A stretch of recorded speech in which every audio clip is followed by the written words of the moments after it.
Hello and welcome to another video. This time we're going to be looking at a graphics viewport. We're going to base this on the plot code we looked at recently. If we run the plot program that we wrote before, you remember that the graphics were displayed on the screen.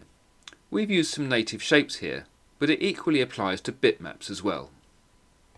If we imagine perhaps we're writing some sort of game with lots of graphics that are either lines, bitmaps, sprites and so on, we may want to contain them within one rectangular area without worrying about how to crop them at the edges.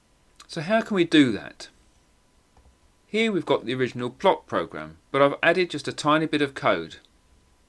If we scroll down to where we set up the display, I've added this one section here, setting a graphics viewport. VDU24 is the command, and that is followed by 4 words to dictate the left, bottom, right and top dimensions of the graphics viewport. That is the area which will be cropped. If we go back to our Agon again and load the viewport version we've just created, you can see here that all of our graphics this time are cropped to a rectangle, and this rectangle here is defined by those parameters that we put in.